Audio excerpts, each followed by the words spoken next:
Good morning. It is, boy, it's about, what is it? Oh, 8:30, something like that. Uh, oh, 8:47. It's okay. I've been up for a while, quite a while, half a day. But I like getting up early. Yeah, but I am still having some coffee and getting some things done. Yesterday, the chores were time consuming, but that's great. It was a productive day from that standpoint. Just logistics of life you want to get done. I didn't get both enrichments in, which is our term for just trying to do a couple activities, at least two activities a day that are not related to the logistics of life, but that enrich you. Hobby, essentially kind of like hobbies, but it can be whatever. Something educational. That's okay though. Taking the day off because I didn't want it. There were some chores, some activities, some tasks I wanted to get done that couldn't be chunked into smaller sub projects. So I made that hit. I don't want to. It's like with any sort of good habit, I suppose, and it's I think the classic conundrum we all face with those. Uh, don't want to be rigid. Oh no, I need to do that and drop the other things, and you know, or I missed the window and all is over, like I haven't done it and now it's a failure.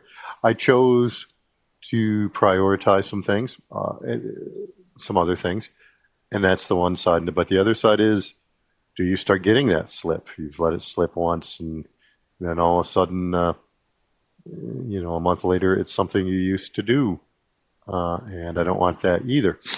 Uh, so it's dancing that fine line, that dance. And we'll see what we can do with it. I think the big trick here is I had a day off, and that's fine. You don't have to do things 7 days a week, but now go ahead and prioritize that. Do small bites, do small ones is what I can do. I'm not giving advice to anybody else, but just speaking for myself, I'll just try small bites. Um, Spring seems to have sprung, so I got a little bit of the sniffly. It's nice though that that's the quote unquote health problem I'm talking about. I almost got away yesterday with not talking about health problems at all, which was sort of refreshing. Almost improvement.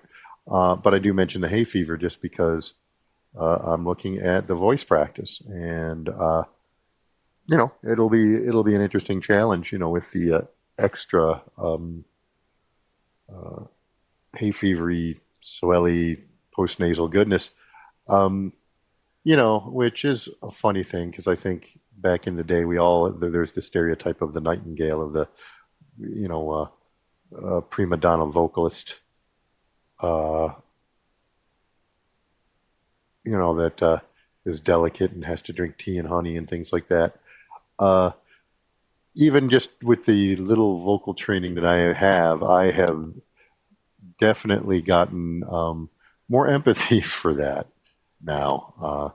It's a very physical thing. I mean, it's not muscularly strenuous.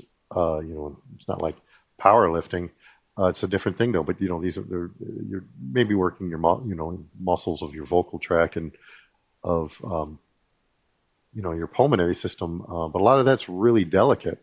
So you don't want to strain those delicate muscles. So it's in some ways not that different. You just can't power through it. You're going to cause yourself an injury. Um, but I don't think doing it with postnasal drip and being a little bit of congestion is going to do anything, though my performance may suffer. And since I've made the terrible decision of recording my lesson sessions and listening back to them, so I can hear myself not under the heat of fire, uh, the heat of battle, it's going to be ugly. It's it's going to be real ugly. So there's that. Yeah, just the other day I was talking about chess, and it's fun. I mean, when I say I was good, I was like school club good, or like the best kid in my class, and like uh, sixth grade kind of thing, but I wasn't competing on the tournament level. you know, just like intramural type stuff, or grabbing a casual game with friends, and or even a stranger, but just over a casual board, and I would do fine. I mean, oh, yeah, you've got some stuff going on there, but I mentioned that because it's nowhere I would in a competition like a real competition tournament level. I'd be a wood pusher at one of those. Always would have been. Uh, so it's like being the basketball star, for the hoop over your garage, and it's like, oh, the kids in the block think I'm the best, that kind of thing. But you even go to the parks, the parks department and play on the thing, and you realize, ooh, I was the best at horse on my block, that kind of feel. Um, I don't regret it. Though, it seemed tough though I don't think I got good instruction. I think it would have been neat to work with a teacher, coach, some sort, just learning how to learn. Like I'd go to the library and get chess books, but they were pretty cryptic. A lot of them were just um, notes of historical games, and I just didn't. I needed help with the analysis of that. So that would have been neat. Yeah, moving up. I think that working with a real chess player coaching, as you make moves, discussing um, moves and why why go ahead and make a move. It's like, well, tell me why you chose that one, and then we're gonna have you considered this part of it, or it's like that's, you know, that does a lot for your material advantage, but are you paying attention to your positional work there? That kind of thing would have been real nice, and it didn't even have to be question and answer, but sometimes I think that can help is, that idea of cooperatively exploring is a good thing. Yeah. Um, I think that kind of cooperative teaching is a good thing. But thinking about that, Go is one I it's one that's gotten away. I suppose the game that got away. It's very simple. When I people like, do you know how to play Go? And it's a tough explanation. Yes, in that I know the rules and I can place legal moves and score a game and complete a game. Uh, so all that. But do I know how to play Go? I don't have a handle on the strategy, even a little bit, to be honest. I mean, I understand about the two eyes and and that kind of thing, um, but not much more than that. And I don't have an intuitive sense for. I don't have a feel for it. An intuitive sense. I hate to use intuitive, like I go by intuition, because there's a thinking process. Um, that but I don't have a handle on that. I've but I had a friend, we'd get together and play a little bit of Go at the coffee shop, and he'd show me some interesting things. But it was and it was interesting philosophically, which would have been neat. Like I think the one big takeaway I got from Go is actually from this guy, and he would say, when under attack, make nice shapes, and it works in a lot of conditions, and it's worked, and I've done that in chess before. Like I went through a period with my chess game where I would I got tired of twisting my head and thinking a lot of plies, a lot of essentially moves or half a move, one change in the board state, apply, and then a move would be, one kind of thing. Um, yeah.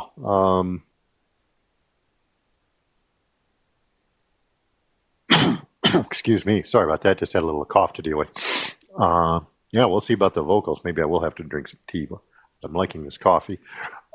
Anyway, I went through a point when my little mission was I didn't want to twist myself anymore, and I kind of started getting out of heavier math, I think, a little bit, and I think I wanted to be more of a human. I wanted to connect with people a little more, maybe, or I saw how people um, was it not envy, um, bearing no ill will to anybody, but feeling a little bit on the sidelines in terms of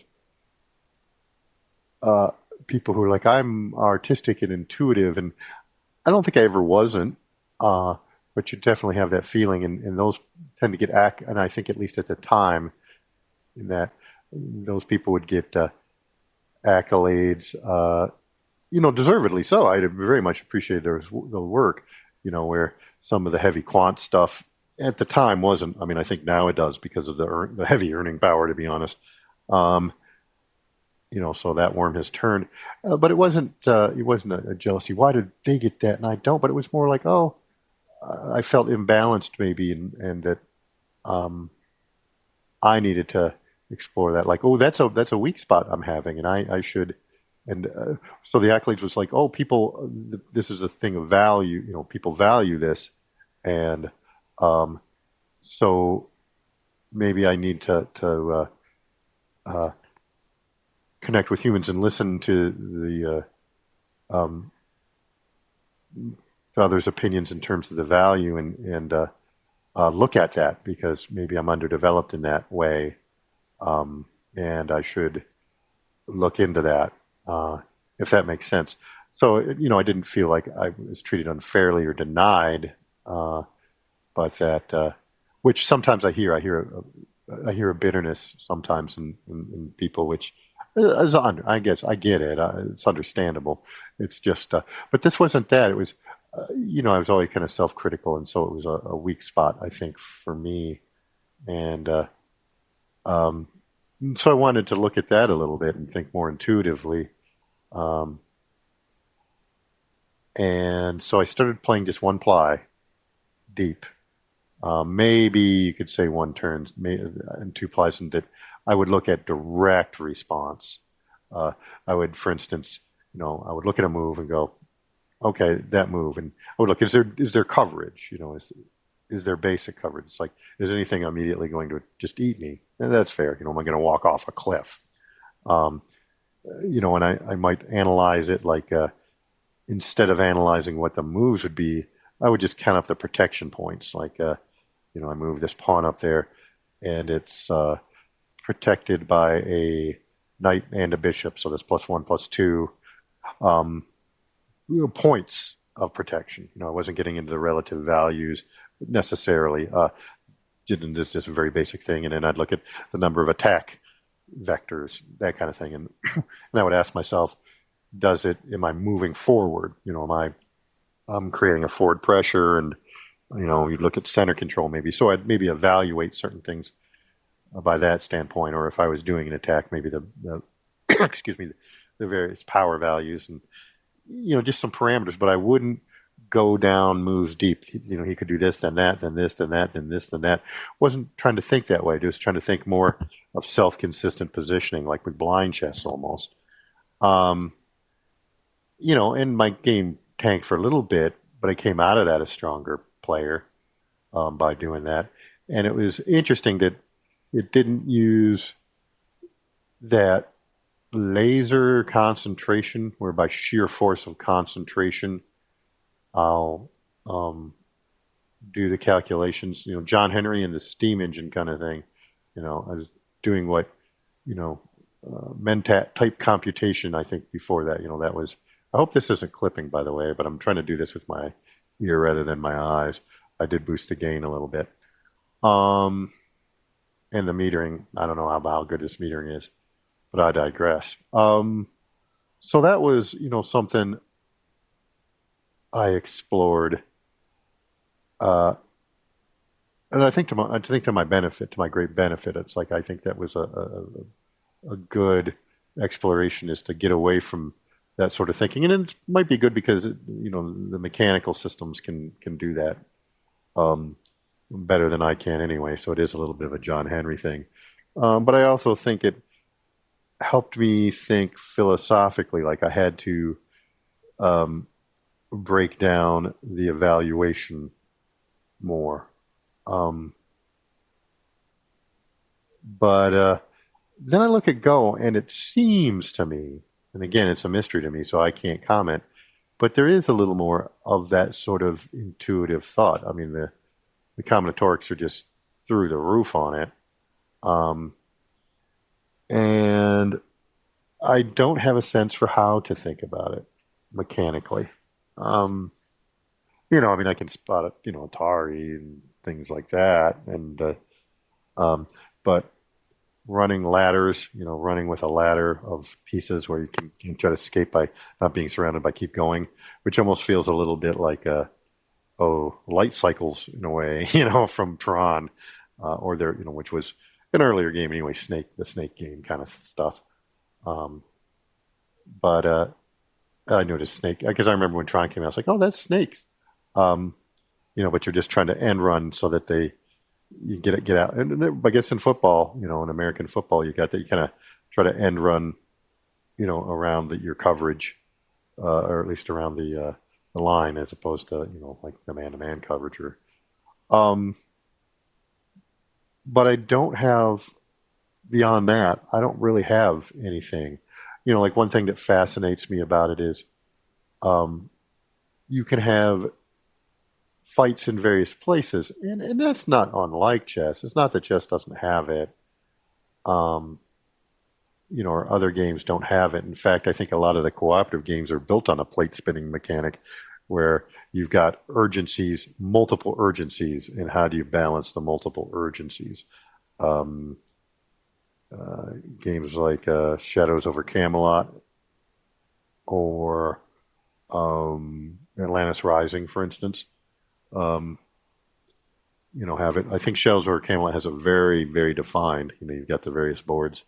Uh, or the various sections of the boards, rather, excuse me, the various enemies. But I don't know how to do that in Go. How like it's interesting. You might have a focus of attention over here. There's a threat going on, but when do I elect to work on another spot, another focus? And it's I think that there's a lot in there. There's a richness because then you wonder if your opponent can you draw your opponent's attention away with another threat? And that's common in chess too. But it does seem to me there's a certain magic to Go, and it's like, and how can you the cleverness of you have two or three areas, but then can you and when you how do you the link it up? It's like, oh, these things have grown. These two areas of focus have grown and they've merged, and aha, I have a plan all along about how to ally them so that now they're one larger strategy that you didn't notice, almost a phalanx type of uh, thing. You've fallen for the classic pincers movement. So there's a lot, but I would like to learn. I just don't know how to learn that. And is that the next enrichment? I remember I did watch. There was over COVID. I watched an anime.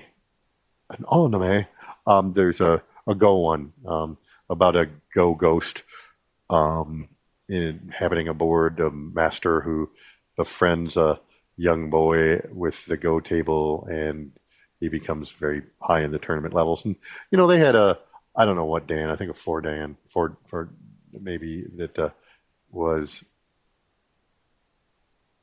maybe a two Dan. There was um, which is, but I mean, in that in Japanese culture, that's it's almost like the black belt, like that's the dance. So it's like I'm not going to speak too much to that culture, but I understand that portion of it where that's your level of mastery, like a master of whatever the I guess the do would be, whatever the way would be. But they had a professional consultant, to lay out the Go games, and it was interesting. And you almost, they would discuss certain things, and I could get an inkling of it. And then there was a really good documentary. I think it might be just online on YouTube about uh, the Go computer kind of going where Deep Thought did in terms of uh, moving to beating humans, um, very much like a deep blue, and Deep Thought, the deep that project with chess. There's a good documentary on that too by I can't remember the name. I think the channel is like Down the Rabbit Hole or something about the chess. He may have done the Go one too, um, but brings up some interesting. misgivings about the Deep Blue Deep Thought project, about how uh, they sort of made it and then disassembled it. Like okay, we've made the goal, and then we're not gonna, let's not look too hard at the goal, or like the anyway. Yeah, so this is quite rambly today, but maybe I'll pick up Go. It tasks me. I find it mysterious, uh, not because it's mystery of the Orient, that kind of inscrutable, like what our president was saying the other day that I apologized to Japan for. Not in that sense, in the sense of just I don't have my head wrapped around that game. Um, and it seems like there's something that could teach me. Well, in the when Under Attack, my shapes did teach me a lot about structure. And just even in the world, and you're freaking out going down a mountain bike trail that's kind of over your head, and do your right moves. Simplify and do your right moves. And I have that with training my dogs and things. Uh, I've got one little dog who's super worker. Um, his family are working ranch dogs. His parents are working ranch dogs, and he's got it. But sometimes if he loses his ball into high grass or something, I have to kind of rein him in. It's like, dude, you are trying to solve the problem too hard, and you're unfocused. Make your right moves. We've got commands to help him do that. Uh, but it's weird to see him get into that. He's so busy trying to do a good job and find that ball that he kind of abandons his plan and his techniques, and all his training. And I think, is it the SEALs that say that you don't rise to the occasion, you or rise, what is it? But you sink to the level of your training, something of that nature. You don't rise to the challenge, you sink to the level of your training, something like that. When you're, yeah, under stress, simplify and get back to your strong fundamentals and that kind of thing. But in Go, I don't have any. um, so we'll see with that. Where to go? And my apologies if this was sort of an unfocused ramble. Um, maybe it's the hay fever. Maybe I'm a little tired. I feel all right though. I feel good. I think just moving a little bit and getting going will do a good job. But that's what's on my mind today, and I hope you have a good day. Thanks for listening.